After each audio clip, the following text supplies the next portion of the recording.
Aģentūra Traveller piedāvā raidījumu Pa ceļam. Sveicināti! Šīs nedēļas raidījumu Pa ceļam viesis Jānis Naglis, viesnīcu un restorānu un naktsmītņu asociācijas prezidents. Sveiks, Aldi, jā. Tā ir taisnība. Arī tā ir taisnība.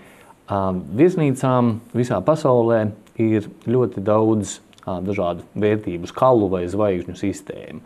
Vai ir apmēram tāda zināmas, cik viņas vispār pasaulē eksistē? Tās zvaigžņu sistēmas ir vairāki simti, jo praktiski katrai valstī ir savu zvaigžņu sistēmu, un tālāk viņas atsevišķas valsts mēģina adaptēt un iekļauties tādā vispārējā regulācijā. Ja mēs runājam pa Latviju, tad mums ir patreiz Latvijas zvaigžņu sistēma un Skandināvijas, kas ir sinhronizēta, un ja mēs redzam zilo šiltīti, tad mēs esam šajā sistēmā. Un nosacīt Latvijas un Skandināvijas ir tuva kam? Tuva Anglijas sistēmai, Amerikas sistēmai? Nē, tā ir tuva Hotel Star Unionam, tātad Centrāla Eiropas, Vācija, Francija, un patreiz mēs esam sarunu ceļā un cerams, ka šī gada beigās mēs parakstīsim līgumu un iekļausimies šajā jau lielajā tirgu, un līdz ar to Eiropā mēs būsim ļoti labi saprotami. Gan Eiropā, gan arī Amerikas pilsonim vai no citu kontinentu atbraukošam būs pilnīgākā skaidrība, kādās zvaigznēs viņš ir. Un tāpēc ir ļoti svarīgi arī viesnīcu naktsmītņu īpašniekiem būt aktīviem un par šīm zvaigznēm cīnīties un attiecīgo standartu ieviest. Labi. Ja latviešu cilvēks brauc ārā no Eiropas, ar kādiem brīnumiem viņam ir jāsaskarās? Es pieļauju, ka Ēģiptes 4 zvaigznes nav tās pašas, kas ir Amerikas 4. Tur tās ir nesalīdzināmas lietas. Nevajag pat Ēģipti, pietiek ar Portugālu. Aizbrauc Portugāles 5 zvaigznēs, un tu vari justies labākā gadījumā, kā, teiksim, Latvijas 2 zvaigznēs.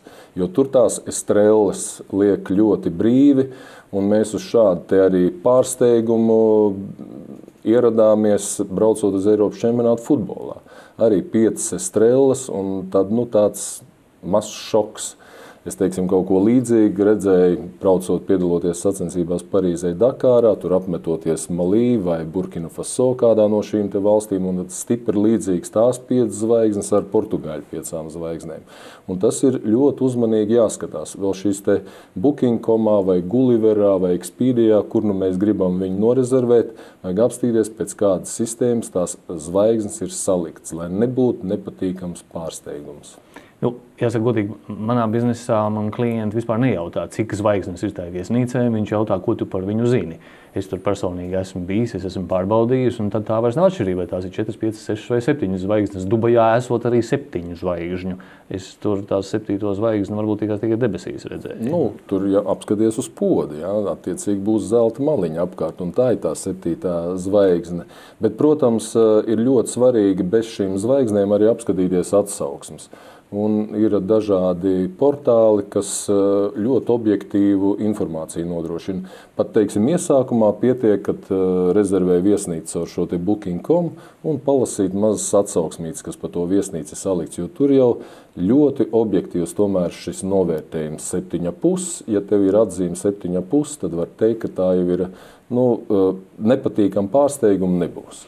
Viesnīcnieks konkurents nerakstā atsauksmes TripAdvisorā vai Booking.comā par savu konkurentu? Arī raksta TripAdvisorā, bet to jau viegli var izčekot. Un viņa tas limits arī tomēr tev ir jāpasūta vispirms šī te viesnīca caur šo attiecīgo rezervācijas sistēmu, un tikai tad tu vari piekļūt un ierakstīt to atsauksmi. Tas nav tik vienkārši, nav tik primitīvi, kā mēs, teiksim, Latvijas šajos te atsauksmi portālos rakstam atsauksmes viens par otru, un mēģinam nogremdēt.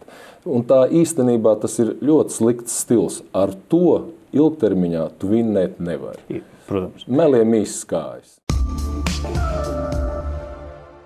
tēmu turpinot, tur vienīgais tad varbūt tā lasīšanas māksla ir jāizkopja tik tālu, lai atšķirtu, ja, piemēram, amerikānis raksta, ka šeit galīgi nebija laba vansistaba, tad visticamāk nozīmē, ka nebija power shower un viņam tecēja vienkārši normāli ūdens, nevis ar šausmīgu spiedienu. Nē, amerikāns ir amerikāns. Savā valstī viņš piedod jebko. Mēs varam pat, teiksim, Ņujorkā centrā dabūt viesnīcu un ar patīkamu pārsteigumu, teiksim, visu laiku žūžina parasts ļoti primitīvs ventilators, bet uzlikt 4 zvaigznes, teiksim, $200 vai $250 par nakti, un viņš neliksies traucēts par šo lietu.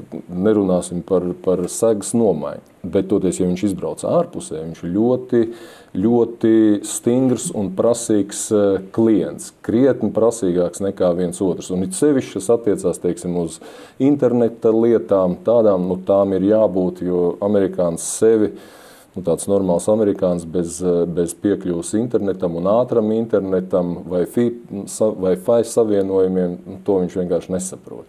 Vecajā Eiropā kāds pat pamanās par to naudu prasīt, tad es parasti atjokoju Igauņu konstitūcijā. Ir raksturītas tiesības uz brīvu pieeju visiem Igaunijas pilsoņiem vai par brīvu Wi-Fi.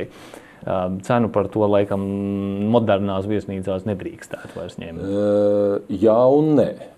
Ir divas cenu veidošanas sistēmas. Viena ir, teiksim, tā saucamā lētu aviācijas kompānija cenu veidošanas sistēma, kur par katru pakalpojumu, ko tu gribi nopirkt, tu arī attiecīgi maksā.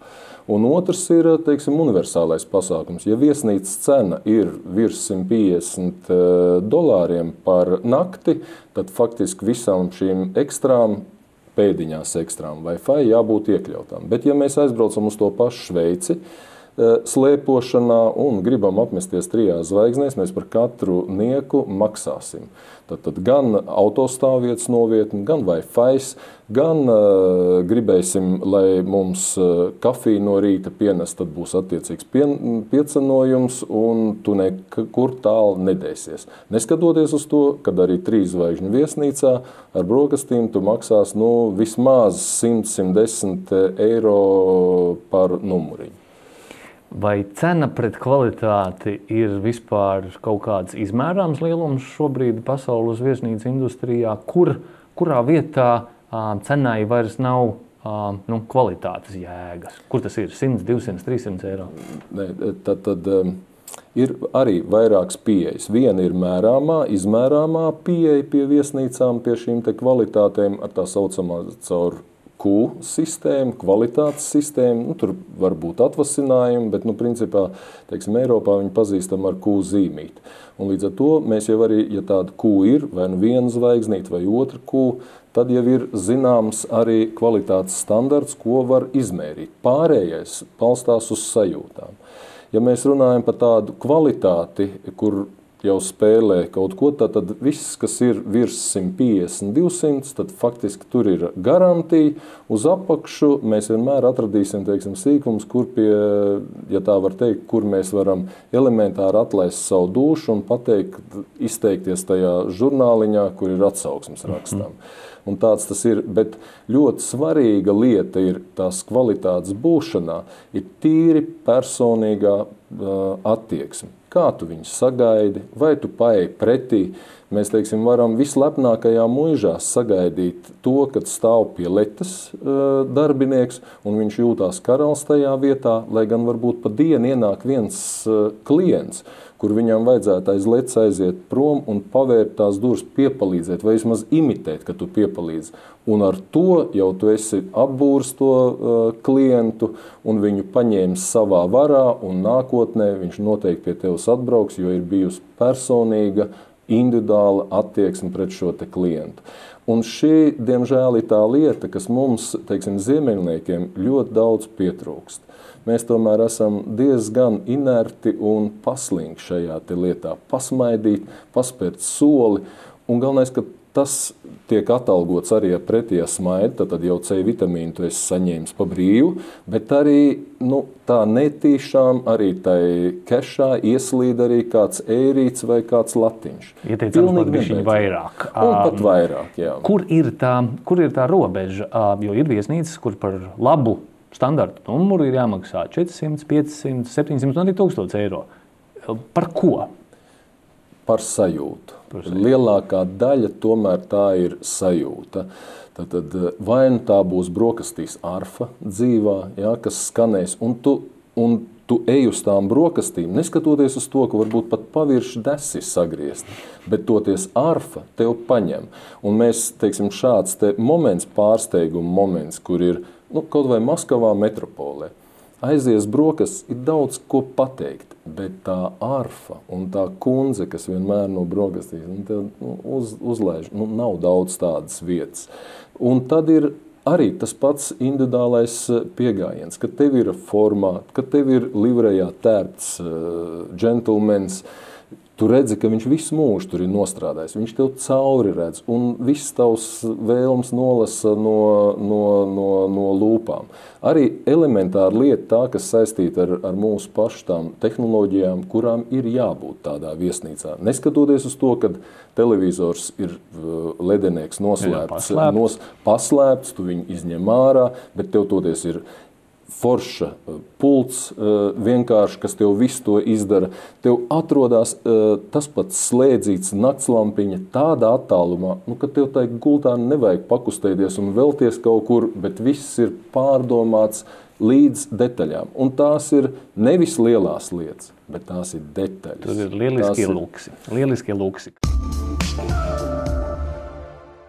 Kas ir tas sapņu ceļojums? Kuru vēl neesi bijis? Man vienmēr tas būtu kaut kas ekstrēms. Ja? Teiksim, es esmu tūkstnešus izbaudījis, braucot ar mašīnu un tādās vietās bijis, kur ar kājām nemūžam neaiziesi. Un tad viens no tādiem ceļojumiem, kurš droši vien, kaut kad jau droši vien viņš piepildīsies, tā ir ar Antarktīdu.